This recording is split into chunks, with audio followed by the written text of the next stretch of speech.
What is the giant in your life? Look at it. The impossible challenge that stands on the horizon of your ambition, mocking your every effort.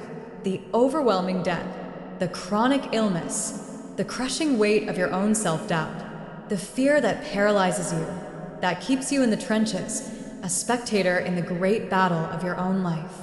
We all have a giant, an obstacle so vast, so powerful, so terrifying, that it seems to defy all logic, all hope, and all courage.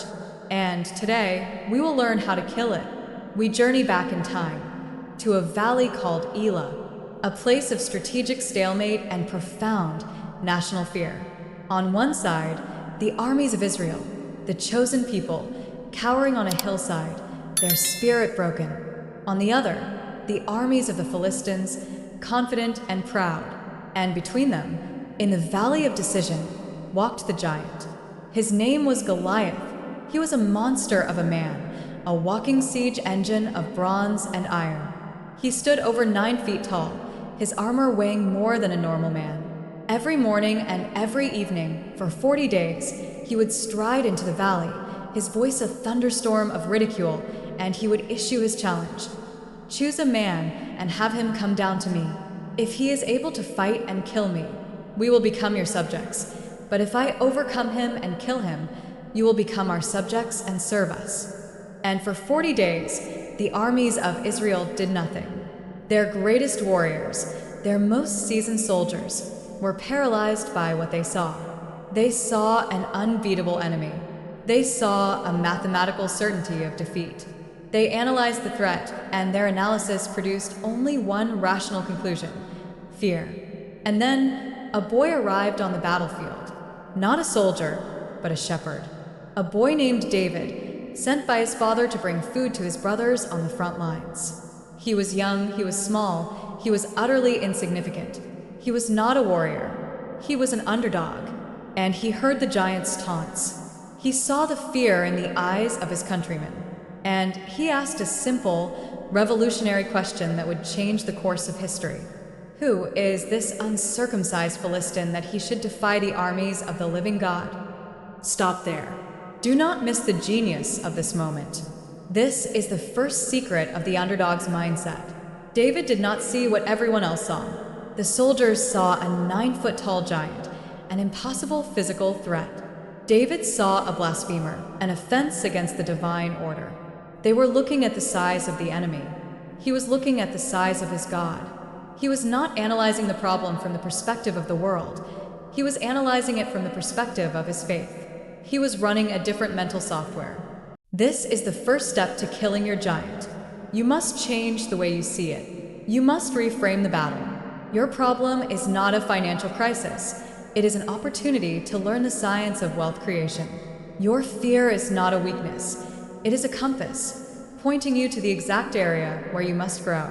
You must, with deliberate and courageous effort, lift your perspective from the dusty ground of your circumstances to the infinite expanse of your own potential. When the king heard of this boy's strange courage, he summoned him. The king, Saul, a man of logic and of sight, looked at David and saw only a boy. He said, "You are not able to go out against this Philistine and fight him. You are only a young man, and he has been a warrior from his youth." And it is here that David reveals the second and most crucial element of the underdog's mindset, the source of his belief. He does not speak of his strength or his skill. He opens his personal file of past victories. He says, "Your servant has been keeping his father's sheep. When a lion or a bear came and carried off a sheep from the flock, I went after it, struck it, and rescued the sheep from its mouth." This was not a boast. This was his evidence. His faith was not a blind hope. It was a conclusion, based on the data of his own lived experience. The lonely, unseen pastures were his training ground. The battles with the lion and the bear were his preparation. He had a track record of facing impossible odds and, through his faith in God, emerging victorious. What is the lion? What is the bear in your own past? What is the seemingly impossible challenge you have already overcome? You must remember it. You must write it down. You must build your own personal hall of fame, a mental fortress of past victories that you can retreat to when the giant of the present is mocking you. Your past is not a source of your limitation, it is the evidence of your resilience. The king, moved by this strange confidence, offered the boy his own armor, a bronze helmet, a coat of mail, the tools of a conventional warrior. And David, in a moment of profound wisdom, refused them. They were heavy, they were unfamiliar, they did not fit. He was not a soldier, and he would not win by pretending to be one. This is the third law of the underdog. You must reject the world's armor. You must stop trying to win the game using someone else's tools, someone else's strategies. The world will tell you that you need the MBA, the fancy equipment, the approval of the establishment. But these things are Saul's armor. They are heavy, and they are not yours. Your power lies in the tools you have already mastered. David walked into the valley of death, not with a king's sword, but with a shepherd's sling and 5 smooth stones. He chose the weapon of his own authentic experience, the weapon he had practiced with for thousands of hours in the solitude of the fields. He was not a second-rate version of a soldier, he was a first-rate version of himself. And that is where his true power was found. As he walked towards the giant, Goliath looked at him with contempt. He cursed him. He saw a boy, a joke, an insult to his own magnificent power. And David, his voice ringing with the clarity of absolute, unshakable belief, delivered his declaration of victory before the battle had even begun. "You come against me with sword and spear and javelin," he shouted, "but I come against you in the name of the Lord Almighty, the God of the armies of Israel, whom you have defied. This day the Lord will deliver you into my hands." He was not hoping to win. He had already won.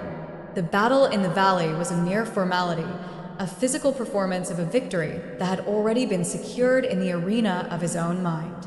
He was not looking at the giant. He was looking through him at the future reality he had already claimed.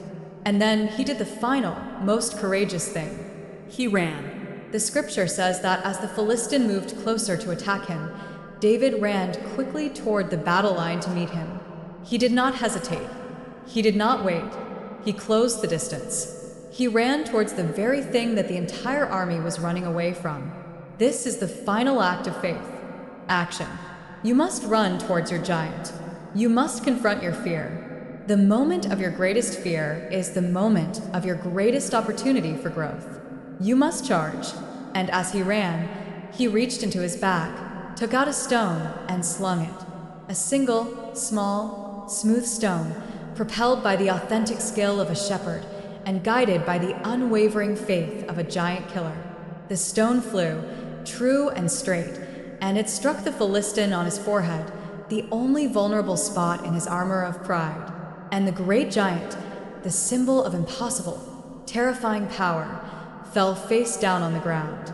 The story of David and Goliath is not a fairy tale about a lucky shepherd boy. It is a timeless blueprint for how the seemingly weak can conquer the seemingly strong.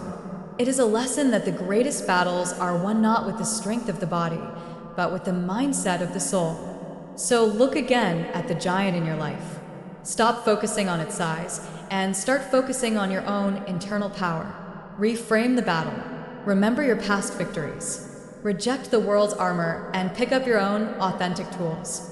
And declare victory in your mind before you ever step onto the field. And then, with all the faith of a shepherd boy and all the courage of a king, you must run towards the battle.